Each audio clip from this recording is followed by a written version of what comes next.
Hello friends, রিম্পাস ওয়ার্ল্ডে তোমাদের সবাইকে অনেক অনেক স্বাগত। আর চলে এসেছি একটু স্ট্যান্ডে। তো এখান থেকে একটু গঙ্গা জল নেবো। আজ শুভ স্নানযাত্রার পুজো দিতেও যাব, সেই কারণে। আর এখানে দেখো কত হনুমান বসে রয়েছে, মানে মানুষ হনুমান সব একসাথে এক বেঞ্চে বসে রয়েছে, দেখলেও ভয় লাগে।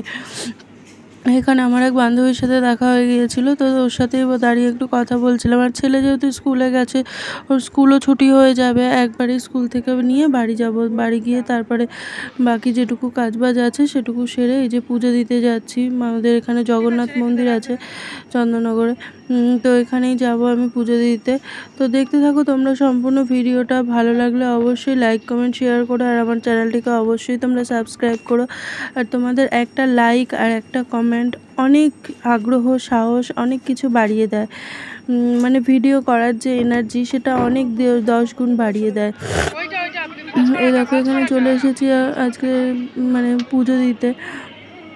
তো এখানে একটা বোন দাঁড়িয়েছিল, তো ওকেই বলেছিলাম একটুখানি তুমি আমাকে ভিডিও করে দেবে যখন পুজো করব। তো আমাকে একটু ভিডিও করে দিয়েছিল, অল্প করেই করেছে, মানে এই যে। তো আমি তো আর জানি না কীভাবে কি পুজো করে, তো আমি এখানে ঠাকুরমশাইদের সব কিছু জিজ্ঞেস করে টোরে পুজো করছিলাম। আর তোমাদেরকে ভিতরটাও, মন্দিরের ভিতরটাও সম্পূর্ণটা ঘুরিয়ে তোমাদেরকে দেখাবো, কারণ আজকে বৃষ্টি পড়ছিল আমি যখন পুজো করতে এসেছিলাম, তো তার জন্য একটু ভিড়টা আমি কমই পেয়েছিলাম। তো খুব সুন্দর করে আমি ভিডিওগুলো করতে পেরেছি, ভেতরের সমস্ত ছবিগুলো তুলতে পেরেছি। আর যেহেতু আমি এসেছিলাম এখানে প্রায় 11:15 নাগাদ, তো একটু পরে অমাবতী লেগে গিয়েছিল, তার জন্য নারায়ণকে নিয়ে গিয়ে আবার নিচে পুজো করা হয়েছিল, সেখানেও আমি পুজো দিয়েছিলাম। তো এই যে ঠাকুরের আলাদা করে ওই যে আমি একটু ভিডিও করেছিলাম, তো ওই বোনটা সমস্ত ভিডিওটা ঠিকঠাক মতো করতে পারেনি, ওকে বলেছিলাম একটু বড় করে করতে, তো ও তো অতটা বুঝতে পারেনি, তো মোটামুটি করে দিয়েছিল, ভালোই করেছে। তো আর একটা দিদিভাই বলছিল আমি ঘট নিয়ে আসিনি, তো আমাকে একটুখানি দেবে, তো ওকেও দিয়েছিলাম, আমার ঘর থেকেই জল ঢেলেছিল ঠাকুরকে। তো এখান থেকে পুজো দেওয়ার পরে আমার ছেলেকেও আবার এই যে লাল জামা পরা দাদাটা, উনি আবার আমার ছেলেকে খানিকটা প্রসাদও দিয়েছিল, ফল দিয়েছিল, 3-4টা ফল দিয়েছিল। তো এই যে নিচ থেকে বেশ খানিকটা দেখা যায়, পুরো ঠাকুরটাকে দেখা যায় না। তো এখানটায় ছিল একটু শিবলিঙ্গ, আর এই যে ভেতরটায় দেখো শিবলিঙ্গতেও আমি জল ঢেলেছি, খানিকটা জল ছিল, আমার ঘটিটা তো বড় ঘটিটা নিয়ে গেছিলাম সেই জন্য। এখানেও দেখো অনেক ঠাকুর রয়েছে, গৌরনিতাই, রাধাকৃষ্ণ, তারপরে আশেপাশের যে সখীরা থাকে সেই সখীরা। আর এখানে দেখো অনেকগুলো মূর্তি মতো পড়ে রয়েছে, এগুলো পড়ে রয়েছে না, মানে এগুলো এখানে রাখা রয়েছে, এগুলো সব রথে সাজানো হয়। তো সেগুলো যেহেতু ফাঁকা ছিল ভেতরটা, আমি খুব সুন্দর করে ভিডিও করে দেখাতে পেরেছি তোমাদেরকে। এগুলো সব কিছুই রথের জন্য রাখা রয়েছে, সব কিছু রথে সাজানো হবে। ওখানে যে 3টে চেয়ার দেখছো উপরে, ওইগুলোতে ঠাকুরকে বসানো হয়, মন্দিরে সারা বছর থাকে যে, ওখানেই বসানো হয়।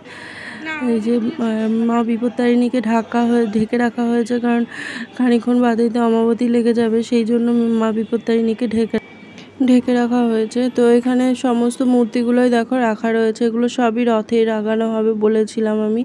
আর এখানে এপাশে একটু নারায়ণ পুজোর আয়োজন চলছে, তো আমি সেখানেও পুজো দিয়েছিলাম বেশ খানিকক্ষণ। আমি কোনোদিন নারায়ণ পুজোটা দেখিনি এখানে, তো এবারেই ফার্স্ট টাইম দেখলাম, তো ভাবলাম সবাই যখন পুজো দিচ্ছে তো আমিও একটু পুজো দিয়ে নিই। আর ভেতরে দেখো এখানেও এই যে মন্দিরের পাশে একটা ঘর আছে, তো সেখানেও অনেক ঠাকুর ছিল, তা সেই ভিডিওটাও আমি তোমাদের সাথে শেয়ার করে দিলাম।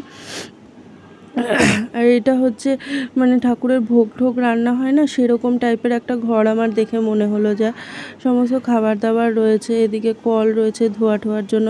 আর এখানে দেখো নারায়ণ পুজো শুরু হয়ে গেছে। তো আজকের মতো এখানেই আমি ভিডিও শেষ করে দিচ্ছি, তোমরা অবশ্যই পাশে থেকো আর দেখতে থাকো।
আজকের মতো টাটা বাই বাই। আবার দেখা হবে অবশ্যই তোমাদের সাথে নেক্সট ভিডিওতে। তোমরা ততক্ষণ ভালো থেকো, সুস্থ থেকো এবং সবাই খুব আনন্দে থেকো।